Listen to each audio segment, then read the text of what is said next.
बिस्मिल्लाहिर्रहमानिर्रहीम, अस्सलाम वालेकुम।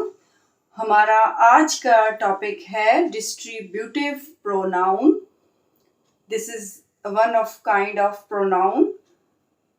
डिस्ट्रीब्यूटिव एक एडजेक्टिव है और जो एज अ वर्ड है डिस्ट्रीब्यूटिव एडजेक्टिव है और इसका मीनिंग है इन divided form.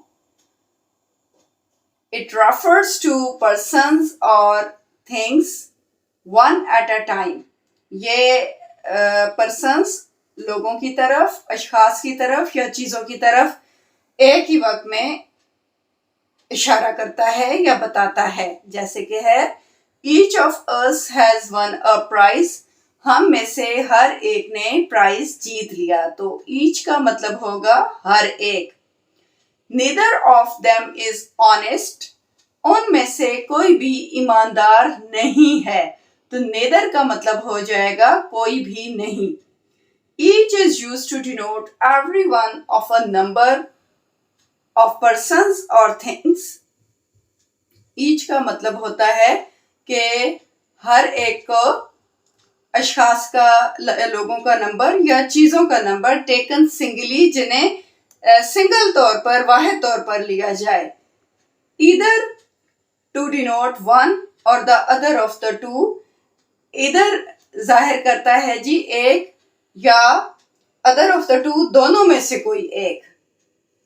And neither to denote not the one not the other of the two. Neither बताता है कि ना एक भी नहीं और दूसरा भी नहीं, मतलब नॉट द वन एक भी नहीं, nor the other of the two दोनों में से कोई भी नहीं। Now we have indefinite pronoun. Indefinite एक एडजेक्टिव वर्ड है और इसका मतलब है नॉट डिफाइनिंग और आइडेंटिफाइंग, मतलब कुछ खास तरीके से या किसी खास चीज को डिफाइन या ना करना, एक्सप्लेन ना करना या उसकी पहचान ना करवाना। इट रेफर्स टू पर्सन और पर्सन्स, ये एक शख्स या बहुत से अशखास की तरफ इशारा करता है। और अ थिंग या एक चीज, और थिंग्स या बहुत सी चीजों की तरफ इन अ जनरल वे, मतलब जनरल वे में बहुत सी चीजों की तरफ इशारा कर देता है। And not to any particular person और थिंग, किसी खास शख्स या खास चीज की तरफ इशारा नहीं कर रहा होता। ये इसके नाम का मतलब है। यही इसके नाम से भी जाहिर है ना कि नॉट डिफाइनिंग और आइडेंटिफाइंग, मतलब कि खास किसी खास को नहीं डिफाइन कर रहा, जनरल वे में सबकी बात की जाती है। इन एग्जाम्पल से हम इस चीज को समझते हैं। सम आर बॉर्न ग्रेट, कुछ लोग पैदाइशी अजीम होते हैं। अब इसमें कुछ लोगों का जिक्र कर दिया गया, कोई स्पेसिफिक नेम नहीं शो किया गया। सेकेंड एग्जाम्पल में है हमारे पास मैनी लॉस्ट देयर लाइव्स, बहुत से लोगों ने अपनी जिंदगियां खो दी। अब यहाँ पे भी देखें कि जनरल वे में बात हो रही है। थर्ड एग्जाम्पल है हमारे पास नोबडी अटेंडेड द मीटिंग, किसी ने भी मीटिंग अटेंड नहीं की। यहाँ पे भी कोई पर्टिकुलर पर्सन नहीं है, जनरल वे में बात कर दी गई कि किसी ने भी मीटिंग अटेंड नहीं की। अदर इंडेफिनेट प्रोनाउंस, और दूसरे इंडेफिनेट प्रोनाउंस और कौन कौन से होते हैं? ऑल यानी सब या तमाम, समबडी कुछ लोग, फ्यू चंद, एनीबॉडी कोई भी शख्स, वन एक, ये भी किसी भी या कोई भी शख्स की सेंस में आता है। एनीवन कोई भी एक, नो वन कोई भी नहीं, एंड नन बिल्कुल भी नहीं। The use of one needs special attention. It is used for people in general and is always followed by once when another reference is made to the same person. हम जब भी one use करते हैं तो इसमें special एक attention वो ये होती है कि उसका जो पोजेसिव केस होती है ना, वो वंस होती है। किस तरह कि इट इज रॉन्ग टू से, ये कहना गलत होता है कि one has to do his duty, के किसी भी शख्स को या एक आदमी को अपनी ड्यूटी करनी चाहिए, तो इसका आप जो पोजेसिव प्रोनाउन लगाएंगे वो ये होगा, one has to do one's duty, कि किसी भी शख्स को अपनी ड्यूटी करनी चाहिए, तो वन के साथ इसकी पोजेसिव केस वंस ही होगी। Now we have interrogative pronoun. It is an adjective word, और उर्दू में इसका मतलब है सवालिया, यानी जिसमें सवाल पूछा जाए।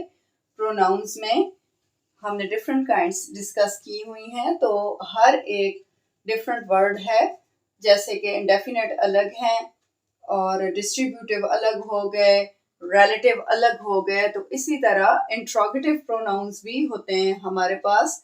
ऐसे वर्ड्स जो जिनमें क्वेश्चन पूछा जाए तो वो हमारे इंट्रोगेटिव प्रोनाउंस कहलाते हैं। It is used in asking questions, ये सवाल पूछने में इस्तेमाल होते हैं। For example, who is he, वो कौन है। हुज इज दैट कैमरा, वो कैमरा किसका है। हुज का मतलब होता है किसका। ये अब दोनों हमारे पास इंट्रोगेटिव प्रोनाउंस हैं। The only four interrogative pronouns are, four ही इंट्रोगेटिव प्रोनाउंस होते हैं हमारे पास, और वो कौन कौन से हैं। Who, whose, which and what. Who का मतलब होता है कौन, हुज किसका, विच कौन सा, व्हाट क्या। अब जो भी क्वेश्चन पूछा जा रहा है पर्सन से ही रिलेटेड पूछा जा रहा है ना, कौन, किसका, किसके बारे में, विच यानी कौन सा, क्या, ये सारे पर्सन से रिलेटेड हैं, इसीलिए ये प्रोनाउंस के अंडर आते हैं ये सारे वर्ड्स, तो इनको हम इंट्रोगेटिव प्रोनाउन का नाम दे देते हैं। अभी तक हमने reflexive pronoun, demonstrative pronoun, distributive pronouns, indefinite pronouns, interrogative pronouns, personal pronouns और रिलेटिव प्रोनाउंस डिस्कस किए। इन सारी काइंड्स के साथ ही हमारा प्रोनाउन का जो टॉपिक है वो कंप्लीट हो गया है। उम्मीद है आपको समझ आ गया होगा, और अगर किसी भी तरह की कोई कॉम्प्लेक्सिटी है आपके माइंड में तो आप कमेंट सेक्शन में पूछ सकते हैं। और आप हमारे चैनल को सब्सक्राइब कीजिए और इसको शेयर ज़रूर कीजिएगा ताकि ज़्यादा से ज़्यादा लोग इंफॉर्मेशन से फ़ायदा उठा सकें। और अगर आपने हमारी मुकम्मल वीडियोस अभी नहीं देखी तो वो ज़रूर देख लीजिए। बहुत सी इंफॉर्मेटिव वीडियोस हैं। किसी किस्म का कोई ऐसा टॉपिक हो जो अभी तक आपने ना जान सके हों उसके बारे में, तो उन वीडियोस से आपको काफ़ी फ़ायदा हासिल होगा और काफ़ी कुछ आपको समझ आ जाएगी।